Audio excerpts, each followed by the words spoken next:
Hey, Mike with Nerd Problems Gaming here, and today's video will be doing a review and how to play video on the board game Survive Alive, so let's get into it. Alright, so now that we have the game out, I'll walk you through the basic setup and rules of the game, and then I'll jump into my review after that. And so we'll be playing with a two-player game, so you can see that setup. It's slightly different for solo mode and can be adjusted for more players as well. And so this is a simple layout of the game. So I've got the event cards, the little handprint there, the character cards. Each player will have a dashboard. There's also the community map. We've got our scavenging areas. We also have objective cards. And so when you start the game, how you set this up is you'll separate them between A, B, and C piles, shuffle them up, and then flip up one for each pile. And those are ongoing objectives where players can score more points throughout the game. Another thing you set up at the very beginning is the bag full of resources. And so throughout the game, you'll be drawing resources. And again, there's multiple different colors in here.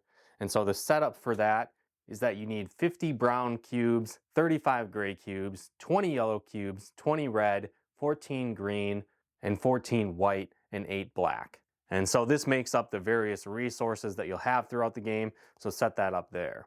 On top of that, when you've determined how many players you're playing with, you can simply cross out different scavenge areas depending on the number of players. So in this case, it's a two-player game.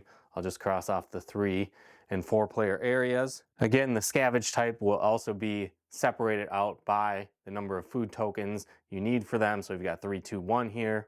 You can set wound tokens off to the side, give each player a marker.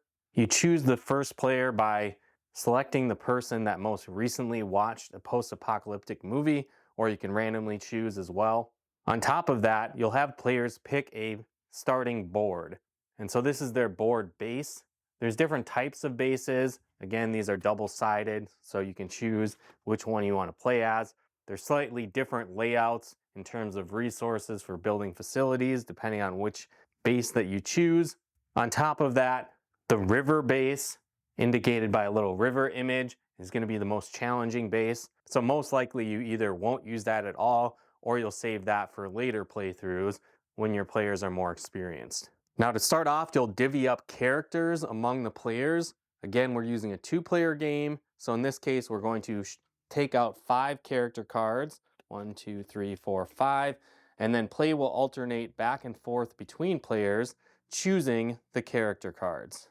And so the first player would pick one to their liking, take that character, hand the hand off to the next player. They would choose one. And again, you'll go back and forth like this until each player has 2 characters, and you'll take the remaining character and shuffle that in to the character deck. So once that's shuffled, set that off to the side. At this point, you'll go through and collect the resources listed on the character cards. Again, just take that out of the resource bag. Okay, now that all the players have their starting resources, you'll have each player write their character names on the card. So again, we've got Tom, Paul, and then on this side, we've got Bruce and Buzz. On top of that, you'll give each player one of these screens to hide their board. Again, this is important as it can potentially indicate where zombie attacks are coming from in the future if you're not hiding what you have going on. Also, this is really a breakdown of all the different rules and the phases throughout the game. So this is incredibly helpful as well. I'll keep these off to the side though through this playthrough. One thing to note as well is that if you run out of resources, there's this section right here. You can simply set a cube on here to indicate the new updated value of the cube so you don't run out. Now, when it comes to playing the game, you're going to actually play through several different phases, and you'll alternate back and forth between players. And so the first phase consists of spending resources. And so what you'll be able to do is you'll take the resources that you have gathered for your team of characters, and you'll be able to spend them on various different facilities throughout your base.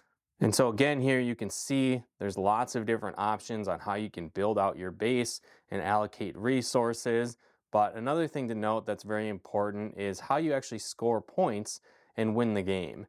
And so there's several different options. The object of the game is to have the most points at the end. And so again, you can do that through having survivors at the top. And so you'll just simply cross out the remaining survivors as you go along. how many zombie attacks you failed with, or basically how many times your base was breached. That leads to negative points. How many times you successfully defended your base, how many times after defending your base successfully all your players had full health, how many times you went scavenging, how many influence points you have. Often when you scavenge, you might earn extra influence points. You'll just write those there. Your overall team morale. And so if you keep everyone fed and with shelter, like a comfortable bed and a place to bathe, you can earn morale points. How many extra resources you have at the end of the game. So throughout the game, if you build storage sheds, you can save resources. You start with one right at the beginning there. Any objective cards you've met throughout the game. So this could be an instant objective, something that happens right when you achieve it for the first time. Leader objectives, meaning if you're the first person to achieve that, you gain it. However, if someone outscores you in that category, you might shift that to the other player. And finally, an end objective, which you'll calculate at the end of the game. Again, you'll total that up and get your final score for end scoring. And so again, with that in mind, you'll need to build out your base here, as you can see, with the various different options. I'll go through a quick overview on what these different things mean. And so you start off with the barricades on the outside. This just acts as one shield. And so again, this would take one wood and one metal to build one of these. And that's kind of a permanent shield on this direction, defending your base, as long as it's not destroyed in a zombie attack. Next, you've got the watchtowers here. These basically act as two shields in both directions. So in this case, if I built this one for 2 wood and a brick, there'd be 2 shields to the north and then 2 shields to the east. Another cool thing with the watchtowers is that once you build them, you can view all the event cards that will happen during that round. And so this is a little round tracker here, and the top shows what round you're playing in, and the bottom shows how many event cards you will draw in that round.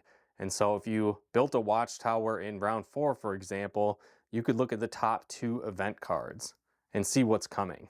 And so again, I'll just show you an event card here so you can see what that looks like. And so in this case, you would see that 5 times zombies, so at least 5 zombies plus the round that you're on.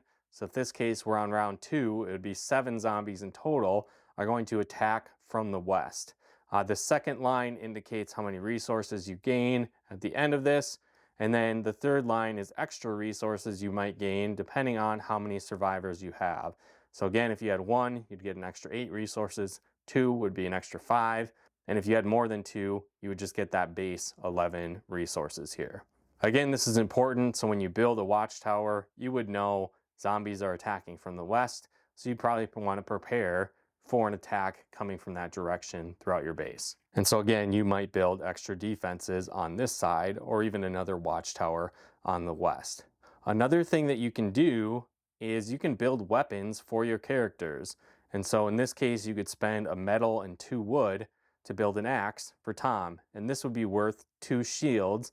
And so again, in this example of the zombies attacking from the west, if Tom had those 2 shields to defend, I could place him on this side to defend that oncoming attack. But once I place him, that's where he's at for the round, so you can't move characters around throughout the attacks, so be mindful of that. Other things that you can do, you can build storage sheds.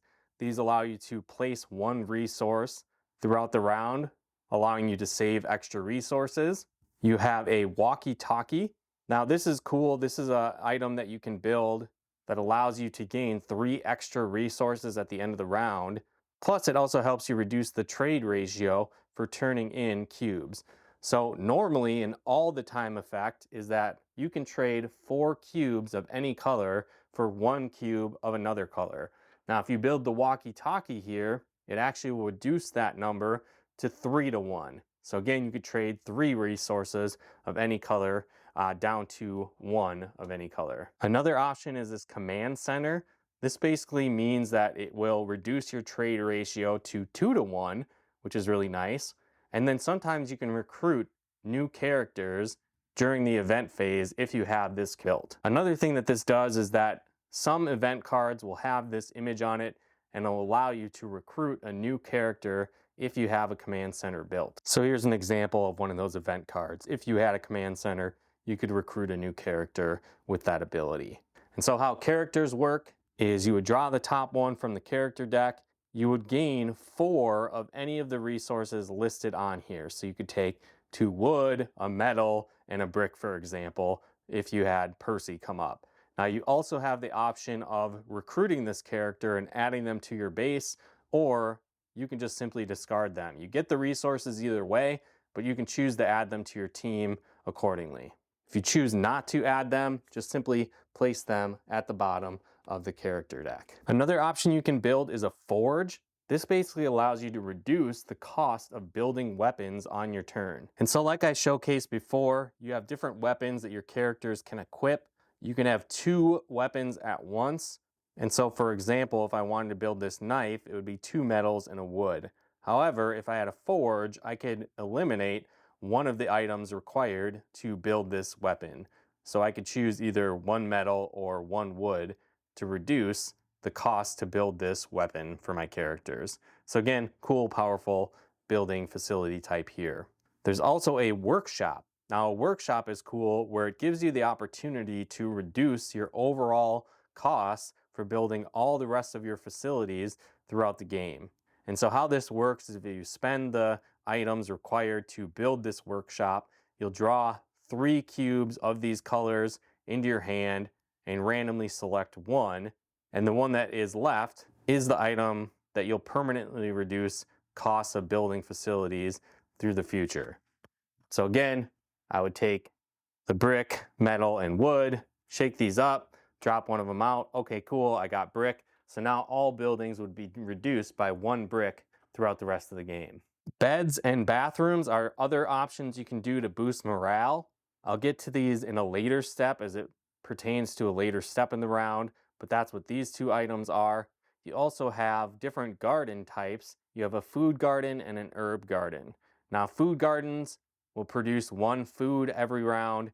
Herb gardens will produce 1 herb. Food are used in a later round to feed your characters, or they can be also used for scavenging. And so again, the scavenging phase is after this resource building phase, but if you have enough food, you could scavenge at these different locations, gaining you extra points and potentially extra characters as well. So for example, you would need 1 zombie defeated here to earn an extra character. Here you would need to kill 7 zombies to earn an extra character. And in this case, it would be killing 7 zombies to earn 5 influence points. Now when it comes to herbs, you can take 3 herb cubes and use that in this resource using phase to heal 1 wound from one of your characters. The final building type is a medical tent. And so how this works, it allows you to use 2 herbs to remove a wound each round. And so if you did remove a wound from a character and you had one of these built, you would simply place the wound here, indicating you used the tent for that round. And again, after the round, you could clear that and use it another time. When you spend resources to build any of these, pretty simple. You'll just put an X indicating that you built that. And now it's part of your overall building structure. So again, maybe you're building barbed wire, watchtowers, again, gardens, whatever the case might be. When you spend the resources, that's how you indicate they've been built on your map. Okay, so after you have built your different facilities and spent your resources on your turn, the next step is that you need to discard the remaining resources that you did not use. And so again, as I mentioned, a couple ways to get around this to some extent. If you have storage shelters built, you could save 1 resource per storage shelter. You also save any food, which is basically these yellow cubes, until your next step, which is scavenging. So keep those on hand until that round. Otherwise, you need to discard any resources you did not use at this point. From there, we'll move on to the 3rd step of your turn, and that's scavenging. Now this is optional, but if you did want to do that, you can spend the appropriate food tokens and take on a challenge of scavenging at different locations based on difficulty. So 3 food is the easiest one, down to 1 food, which is the most difficult. And so you can send up to 2 characters scavenging to take on these challenges. Now again, how this works is you'll go to your character card and see what weapons those characters have equipped, and that's how many zombies they could defeat if they were to scavenge. So for example, let's say Paul had a knife and an axe. Paul has 4 shields or 4 attack damage. I could send Paul scavenging. If I had 3 food, let's say for example, I could send him to the top one. I would flip up the card and see in this case I need to kill 1 zombie. I have 4 attack damage on Paul, so I would survive. So I could mark off a little check mark on the star option on my board, which is the scavenging. And then in this case, for victory, since I achieved this, I could draw 1 character, recruit them to my team, and gain those resources. This bottom section is for solo mode, and so I won't cover that here, but you can dig into what that means as well. But in the standard game, you're just going to use the top 2 options to see what happened when you scavenged. Now, if you're successful or not, you still will mark off this scavenge option. It's just if you win or complete the scavenging, you'll get extra bonuses. As we saw in that last card, you could recruit another character. Another thing to note is if you are unsuccessful scavenging, and let's say, for example, I had 7 zombie attacks, and with Paul, what I was just talking about, he only had 4 shields, so that means I failed scavenging, and I had a deficit of 3. So 7 minus my 4 attack or shields left 3 points left. And so what happens is that if your deficit is in between 1 and 4, your character would get 1 wound token. And if the deficit is over 5, that character would actually die. And so if your character dies, that's totally okay. But if all of your characters die at once, you'd actually have to cross out those different players on the board, meaning you could never recruit on that space through the rest of the game. But let's say Paul just died, it's fine. I could just erase Paul from the board and I would be down that character. Again, this would lower my number of surviving characters at the end of the game. However, let's just keep Paul here for the game. Let's say we have that weapon built, so we're all good. But that's how that works. Again, scavenging is optional. You can do that at your own risk. Now, the next thing that's going to happen is you'll go through the event phase. And so as I mentioned, you'll look at the round tracker at the top of the card here. And so depending on what round you're on, will indicate how many event cards you will draw. And so in this case, we'll just say we're on round 1. So we're going to draw 1 event card. And so in this case, we have 4 zombies plus the round we're on. We're on round 1 and they're coming from the south. So we have 5 zombie attacks coming from the south. And so that would apply to both characters. So let's say, for example, I've got 1, 2, 3, 4, and then I have a character, Paul. He's got a couple weapons. He's got 8 here. So I've got 4 plus 4, 8. 8 is greater than the 5 attacking me, so I would succeed. And so if I succeeded in this defense, I would cross off the shield, and then I would check my characters to see if they have any wounds. All my characters are healthy, so in this case, I would check off the full health indicator here, meaning I survived the round and everyone is healthy, giving me extra points at the end of the game. Now, let's say, for example, though, I did not have enough here. So let's say I only had 2 shields, and let's say Paul did not have any weapons.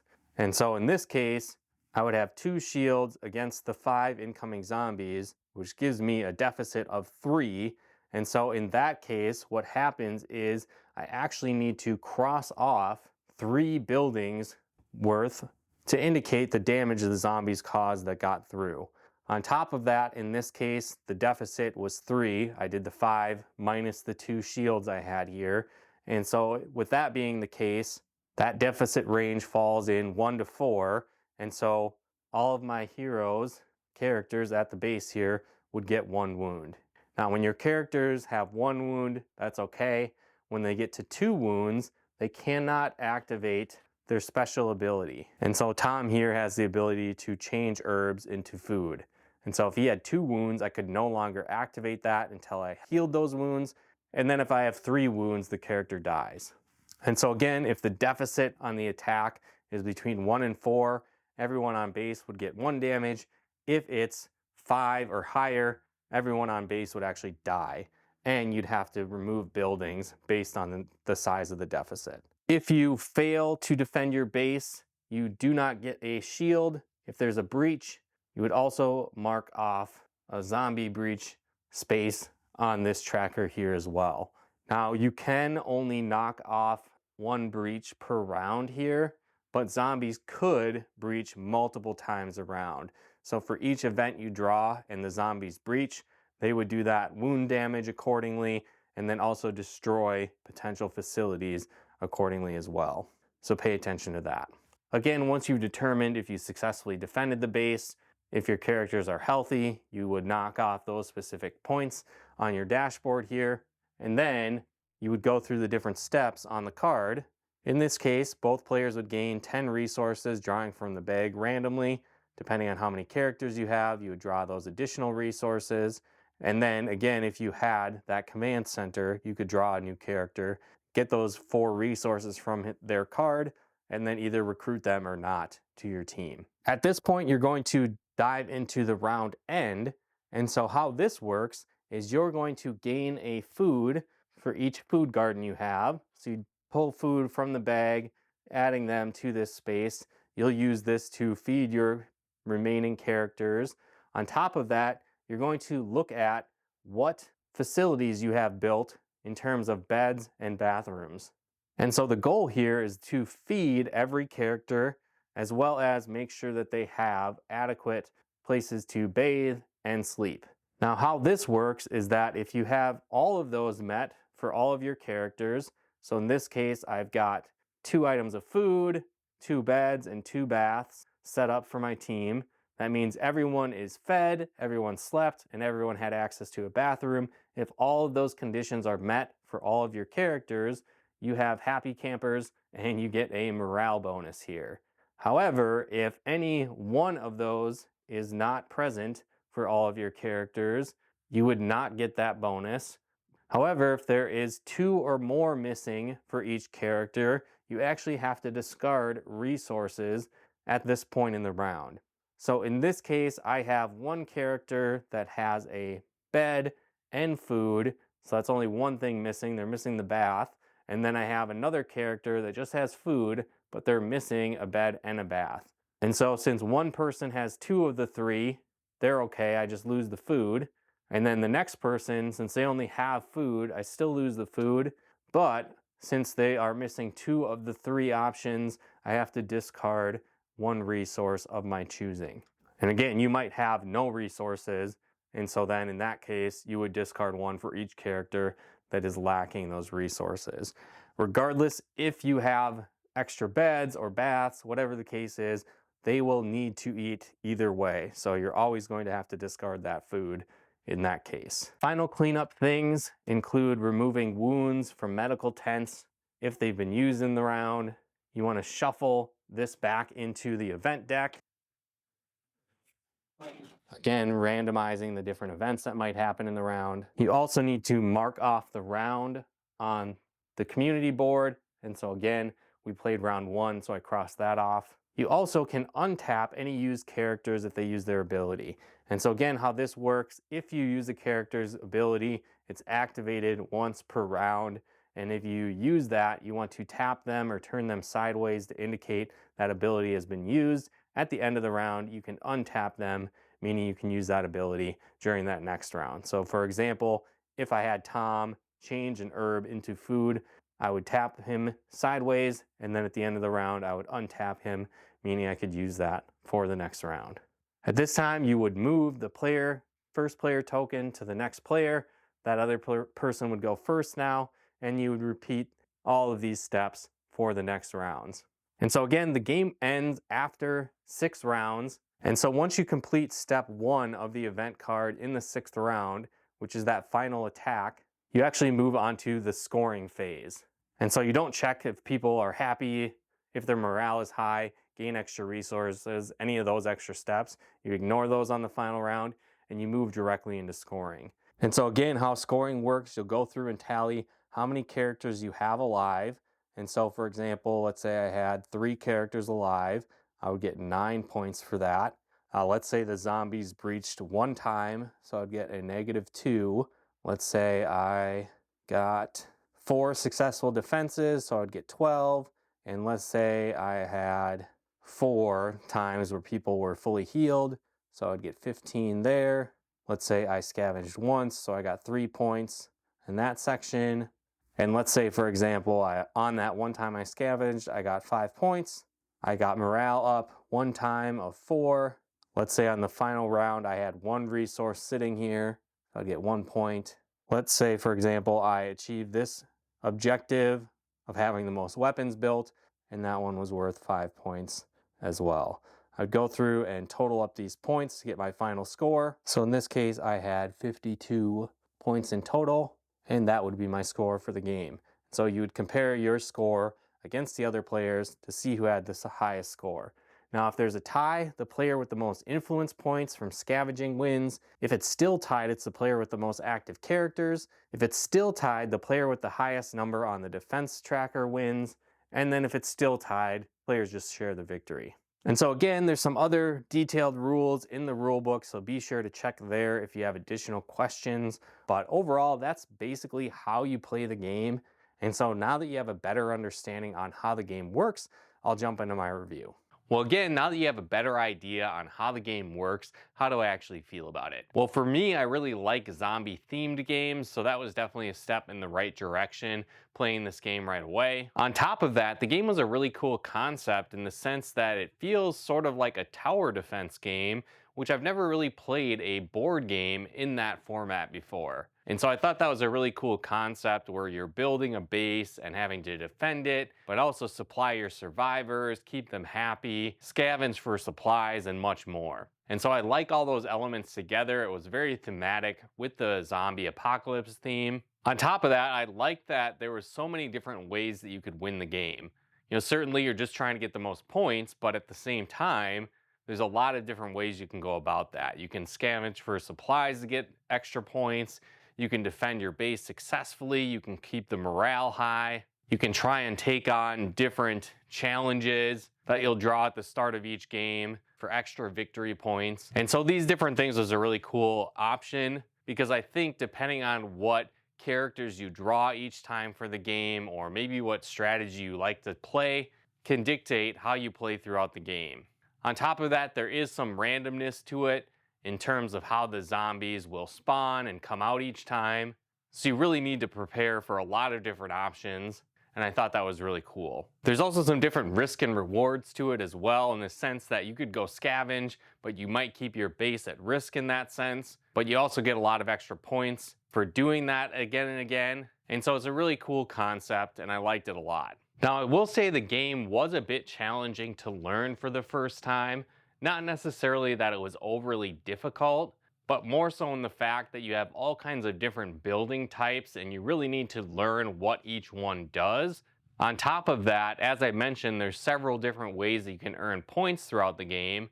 So really developing your strategy can take a little bit of time, especially the first couple of times you play through the game, and really understand the overall flow. I think the rule book did a pretty good job explaining how the game worked as well. Again, it took a bit of going through and walking myself through each step when I played the game for the first time. But as I set everything up and started playing, it all pretty much came together and made sense. I also do like the option where you're drawing resources and supplies out of the bag every round. I thought that was cool. It kind of reminded me of Clank, which is another one of my favorite board games. But this time you're drawing resources that can help you. And again, this really can alter your strategy as well, because you need to work with the resources that you gather. And sometimes that might fit with your earlier rounds and those plans, but you might need to change things on the fly, which really keeps you on your toes throughout the game. I also like the sense that it is a competitive game where you're playing against other people, but not really in the sense where you're trying to sabotage the other people. You're really just taking on the zombies that are trying to destroy your base. So I thought that was fun too, where certainly you're trying to win, but you're not really trying to go against the other players. And I usually like that style of board game a lot more because me and a lot of the people we play with are very competitive as well. So sometimes it's nice playing games that are competitive, but not too competitive. I think also depending on who you're playing with, or if you're playing through the first few times, it's probably going to take a lot longer, maybe around an hour, give or take, versus later sessions when you've gotten the feel of the game, you understand the flow a lot more, it can go a lot faster. Again, because of all these different options of how you can win the game and how you can score points, how the zombies will attack differently every time, the different characters you'll get each time you play, I think that adds a lot of replay value to the game and will have you keep coming back for more.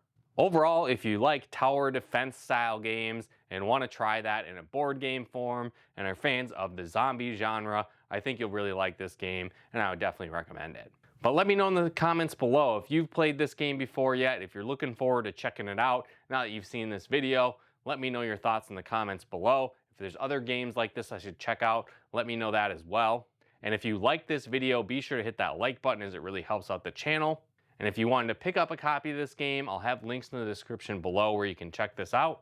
And if you'd like to help support the channel, pick out content and more, consider becoming a patron of ours over at nerdproblemsgaming.com/Patreon. And if you like videos like this on video games, board games, and everything nerdy, check out one of our other videos here. And if you haven't done so yet, be sure to subscribe and turn on the bell notifications to get the latest updates of new nerd videos we put out. But once again, thanks for tuning in, and we'll talk to you more soon.